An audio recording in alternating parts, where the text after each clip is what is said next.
Conférence de presse très spéciale aujourd'hui dans la municipalité d'Ayerscliff afin d'annoncer un soutien, une subvention en fait de 30 000 $ faite par la municipalité au centre de santé de la vallée Massawippi, communément appelé le CSVM. On a pour nous en parler le maire de la municipalité, Vincent Gérin, et le président du CSVM, donc Richard Violette, qui est lui-même maire d'une petite municipalité ici, pas trop loin, la municipalité de Ogden. Alors, je vais commencer par vous d'abord, Monsieur Gérin.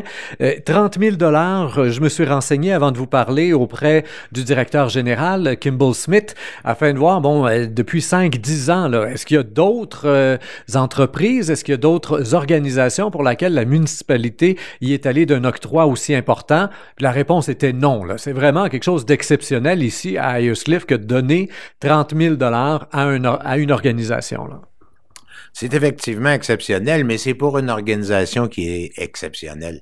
La clinique ici à Ayerscliff, on y croit beaucoup.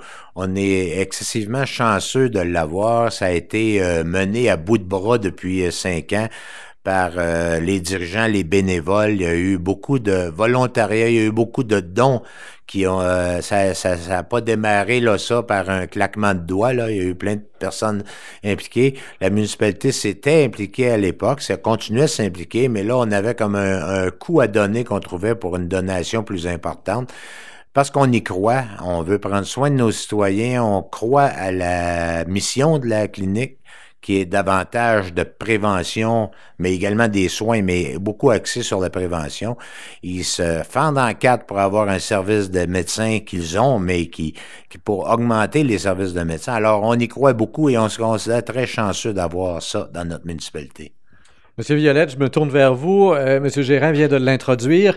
Il y a cet axe de prévention que la clinique ici veut particulièrement développer. Ça fait partie des mandats gouvernementaux actuellement. On s'en va de plus en plus vers ça. Et c'est à ça que va servir, en fait, le 30 000 $ dans l'aménagement de nouveaux locaux, particulièrement au sous-sol ici, là. Oui, exactement.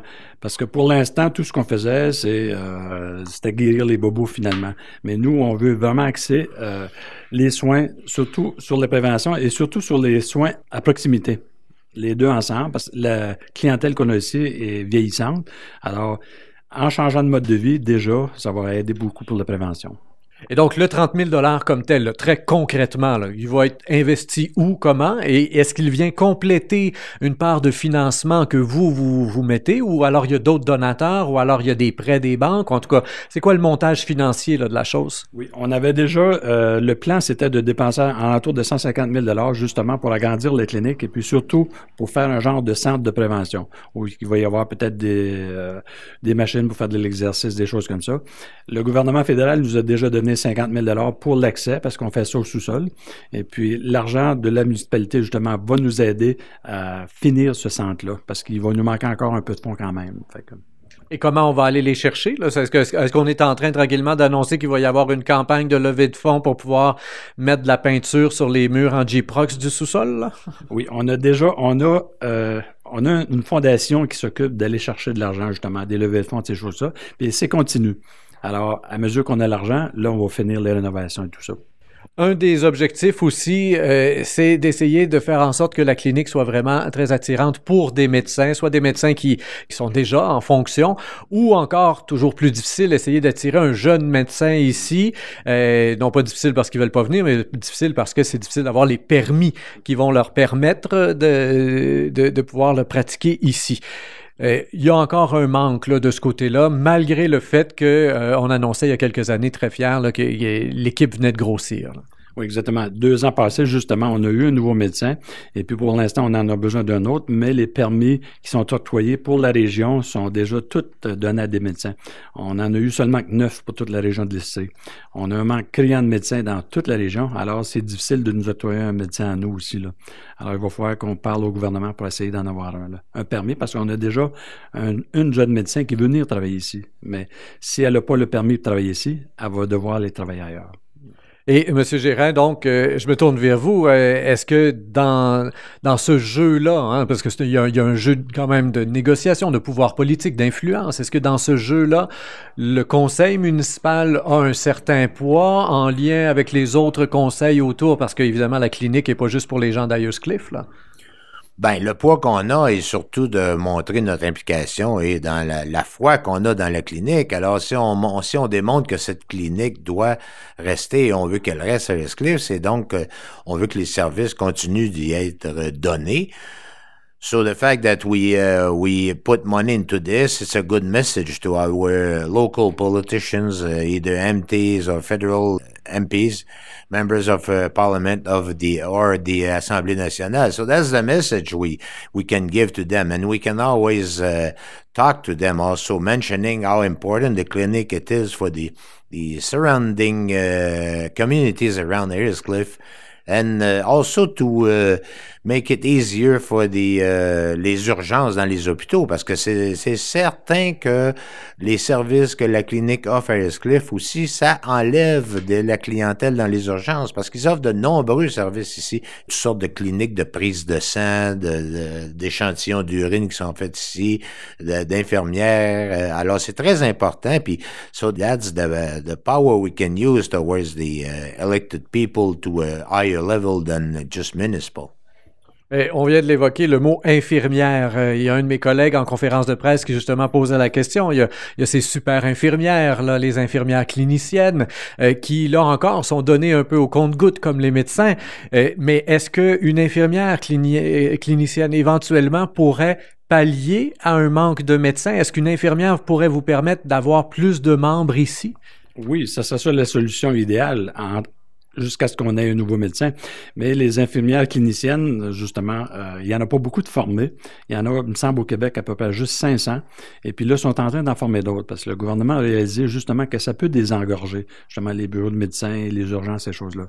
Parce que ici, on a l'intérêt, on en a demandé, mais il n'y en avait pas. Fait que, on n'a pas pu en avoir.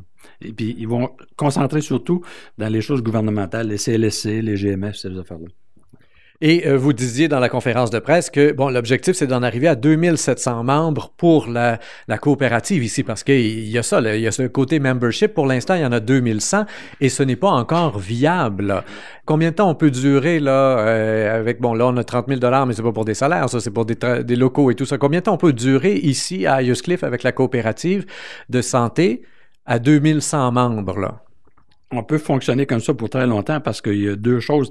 Justement, la fondation fait des levées de fonds, des choses comme ça, pour aller chercher de l'argent, justement pour nous aider à survivre. Et puis, on a déjà un peu d'argent en banque aussi, là. Alors, on peut survivre quand même assez longtemps, là, sans un autre médecin. Mais ça, c'est urgent qu'on l'aille le plus vite possible, là. Monsieur Gérin, je me tourne vers vous. Dernière question qui me venait tantôt quand vous parliez. Bon, il y a des gens, justement, pour être membre ici, il faut payer sa cotisation. S'il y a des gens d'Ayers-Cliff qui ne payent pas leur cotisation, c'est parce qu'ils veulent pas être membres. Mais là, ils se trouvent à cautionner, avec le 30 000 $ de subvention, ils se trouvent à cautionner par leur taxe foncière et tout ça. Avez-vous tenté le terrain, finalement? Est-ce qu'il risque d'y avoir une levée de bouclier de la part de gens qui disent, ben regardez, moi, j'avais décidé de pas m'impliquer là-dedans puis de pas être membre, je l'ai mon médecin ailleurs. Est-ce que c'est quelque chose que vous entendez ou que vous risquez d'entendre ou pas du tout? Vous sentez que la municipalité, les résidents sont entièrement derrière vous? On n'a pas fait de sondage. On a des échos de plusieurs personnes. Il y a toujours des gens qui sont plus réticents, mais l'ensemble de la population est totalement pour ça. Imaginez qu'un village de 1200 de population qui offre tous les services qu'on a à Ayers-Cliff, parce qu'on est un mini-centre urbain, nous, avec des services complets, là, de toutes sortes, là, commerciaux, industriels, des emplois, touristiques, etc. Alors, c'est un centre important malgré sa petite population, qui est strictement urbain. Tous les gens qui demeurent ici là, sont totalement d'accord avec le fait qu'une clinique, c'est un atout précieux, parce que on peut aussi recevoir des services sans être membre. Alors, c'est important de savoir aussi qu'on peut se présenter à la clinique en urgence et puis qu'on ne se fera pas mettre à la porte se faire dire que tu n'es pas membre, là. Il y a des avantages à être membre, par exemple, au niveau de certaines tarifications, mais ça reste que la clinique est accessible à tous et n'importe qui s'y présente, évidemment, aux heures d'ouverture, etc. C'est pas une clinique d'urgence, mais cependant, il n'y a aucune personne qui va se faire dire non, t'es pas membre, va-t'en chez vous. Alors, c'est inestimable comme service dans une communauté comme la nôtre. Le 30 000 on ne l'a pas mentionné jusqu'à maintenant, il est sur 3 ans. Donc, c'est 10 000 par année dans le budget, ce qui, somme toute, est pas une goutte d'eau, mais c'est pas non plus là, une grosse part du budget de la municipalité. Cela dit, au bout de 3 ans, est-ce qu'on va avoir d'autres projets et puis on va essayer d'encore un peu tirer sur la vache à lait ou Monsieur Violette? C'est certain qu'on va avoir d'autres projets parce que, comme on peut voir maintenant, ça fait juste 4 ans qu'on est ouvert. Le membership augmente tout le temps et puis on a beaucoup de demandes pour les services, de plus en plus. C'est seulement qu'on ne peut pas les accommoder tous. Mais graduellement, en ayant un autre médecin, c'est certain qu'on va avoir d'autres projets pour la prévention des maladies, tout ça. Parce que là, le prochain agrandissement, il va falloir le faire par en haut. Ça va prendre un 2e étage à la clinique si ça continue. Le toit est plat, ça pourrait toujours se faire. Je ne sais pas, ça dépend de la structure. Alors, je vous rappelle, chers auditeurs, que nous étions en compagnie de Vincent Gérin, maire de la municipalité d'Ayers-Cliff. Aussi avec nous, Richard Violette, qui était ici avec nous à titre de président de la clinique de la santé de la vallée Massawippi. Je vous invite, comme toujours, à faire circuler l'entrevue sur Facebook, Twitter et autres réseaux sociaux. Au microphone, Rémi Perra.